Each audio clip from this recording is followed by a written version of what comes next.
Hey everybody, what's up and welcome back to the garden. Today we are doing yet another video out here and we're going to really focus on making different trellises.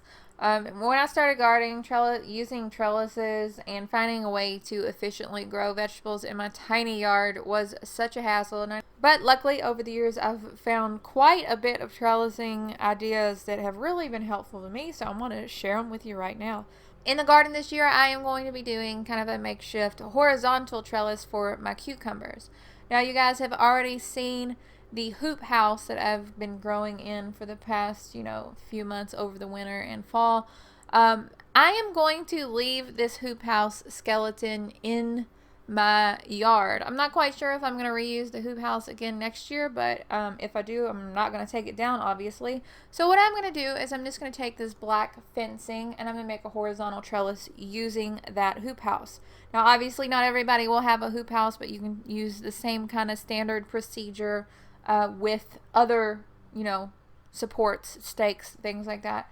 So this black plastic I have here is actually a cheap plastic that I got from the hardware store, and it was originally to keep rabbits out of my green beans when I was growing at the community garden. So all I'm going to do for this horizontal trellis is I'm going to run it from one PVC kind of arch to another and secure it with zip ties. The reason this is going to work great for cucumbers is in a lot of cases cucumbers have less vigorous tendrils than some other vining plants. So I think since these holes in this are quite a bit smaller, I think this is going to be perfect for these vining plants that have, just smaller tendrils or that don't climb as aggressively as some other types of plants. Moving on to the next type of trellis that I am going to be putting in my garden this year, I have a privacy fence around my yard, and I feel like that's a very common thing, especially for people who live in the city, This year at the base of the privacy fence, almost all the way around, I've started a lot of vining plants. So obviously I don't have the space to be running, vines over trellises all over my yard, but what I do have the space to do is to use some twine to let these go up my fence and drape on my fence. So all I'm going to do is I'm going to take a strong twine. The emphasis here is it has to be very strong. That's very important.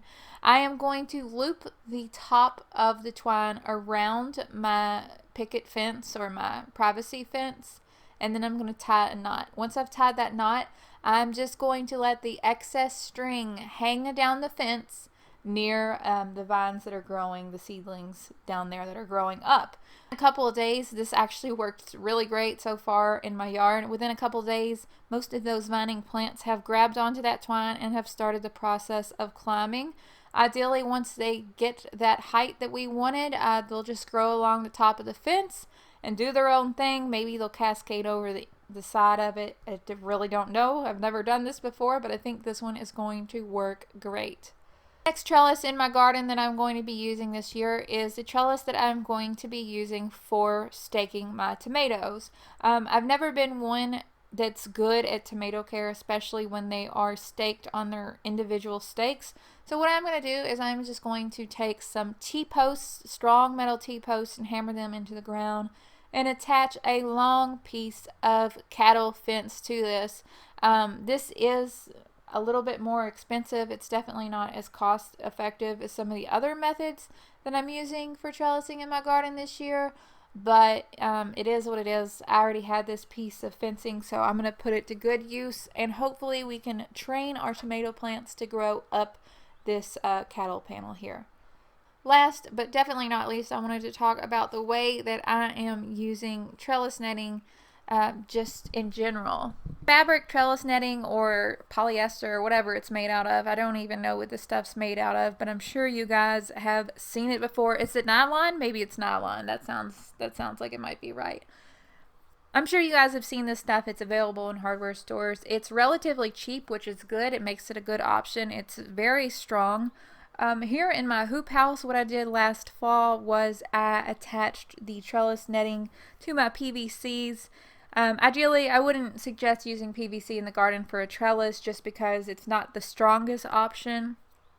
Ideally, something like a T-post or a wooden stake would be a better option for that. if you're looking for strength. However, this stuff is super easy to put up. It is lightweight. You can just use a couple zip ties or tie it to your supports, your stake. A range of plants will easily grow up this one. I think this is definitely one of the best trellises if you're a beginner gardener. It's pretty cheap, easy to put up, works relatively well. But I did want to encourage you guys to think outside the box a little. So even though I have my trellis going vertical like this for vines, in the past, I have used this trellis horizontally for my tomatoes, and it worked absolutely wonderfully. This is, especially helpful if you're growing in a small space, or if you want to intensively plant your tomato plants and really just make the most of your space. I did that for the first time last year, and it worked out great. The inspiration for that was just, a lot of flower farmers use this netting horizontally to keep their flowers upright in the wind and rain and stuff. But doing that with tomatoes was just a great way to maximize my yield in a small space. That's really about it for this video. I hope that it was somehow helpful. I'm not quite sure if it was. Just wanted to throw out some ideas here as I start to trellis things in my yard myself. If you're new to the channel and you like this video, be sure to subscribe. I would love to have you. We're making new content all the time. Sometimes it's gardening, sometimes it's DIY. Who knows what I'm going to do next? Be sure to hit the subscribe button and that little bell icon. I'll tell you whenever I make new videos. You guys are having an amazing day, and I will talk to y'all later. Bye, guys.